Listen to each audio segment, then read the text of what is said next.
Have you ever been so impatient that you took matters into your own hands only to watch it all blow up in your face? Well, today we're diving into a story from Genesis 16 that is all about that. A story that turns on one simple question: which voice are you listening to? I mean, really, this is a question we all face, isn't it? And as we're about to see in this ancient story, the answer can change absolutely everything. Your reality, your relationships, your entire future. All right, so our story kicks off with a promise from God that has been stretched to what feels like its breaking point. And this tension, it sets the stage for a decision that is born out of pure desperation. Okay, I want you to just imagine this for a second. You've been waiting for the biggest promise of your entire life for 10 long years. A whole decade has gone by since God made this incredible vow to Abram, and from a human point of view, nothing has happened. You can just feel the crushing weight of that silence. So, in that long drawn-out silence, Sarai's hope starts to wear thin. And she makes this really critical, but let's be honest, very human mistake. She interprets God's delay as a final denial. She comes to the conclusion that God won't do it, when the reality was he just hadn't done it yet. And because of that, she pivots. She shifts her focus from the divine promise to a very human, pragmatic solution. And you have to understand, the plan she comes up with was perfectly normal in her culture.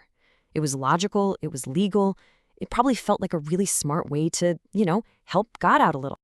And right here, this is the turning point of the entire story. Think about it. This is the man who heard the voice of God himself, the one who received these world-altering promises. But in this one moment of weakness, he tunes out that divine voice and instead listens to a human one, a voice that's been shaped by a decade of waiting, doubt, and disappointment. What happens next is just a textbook example of how even the most rational human plans can unleash absolute and total chaos. The plan that was supposed to build a family does the exact opposite. It rips it to shreds. It's like this terrible domino effect. It starts with Hagar's pride when she's pregnant, which of course sparks Sarai's jealousy. Then Sarai turns all her anger on Abram. And Abram, instead of stepping up, just completely checks out. This toxic chain reaction ends exactly where you'd expect, with Sarai abusing the now pregnant Hagar. So a home that was supposed to be a living testament to God's faithfulness is now completely broken by human strategy. The plan to fix the problem didn't just fail, it shattered everything in sight. Now, caught in the middle of all this wreckage is Hagar. And for her, this whole situation becomes completely unbearable. It pushes her to a place of absolute desperation. She's pregnant, she's all alone, and she's being abused. So Hagar makes the only choice she feels she has. She runs.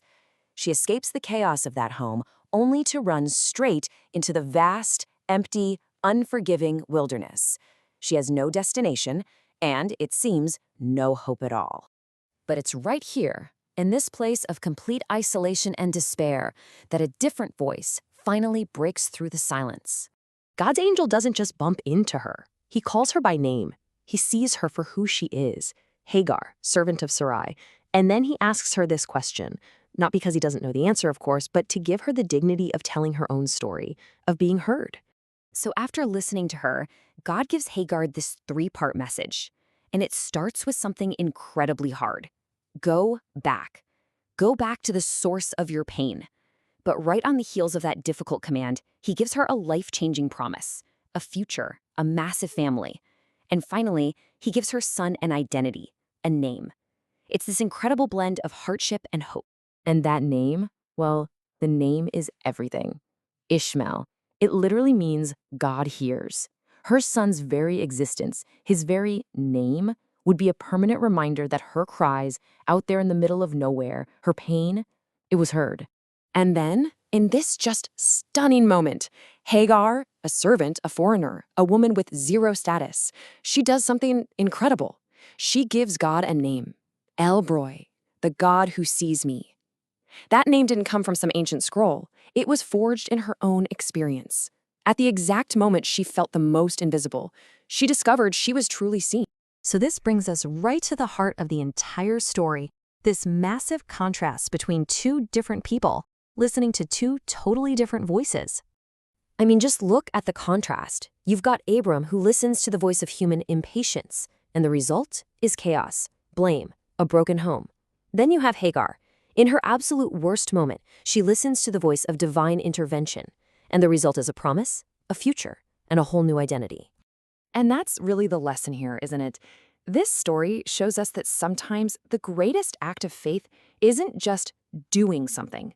Sometimes it's the really hard discipline of waiting and listening and trusting that God's timing and His way of doing things are just so much better than our own clever plan. And so this whole story leaves us right back where we started. But now the question is aimed squarely at us. In our own moments of impatience and confusion, in our own personal wilderness, which voice will we choose to hear?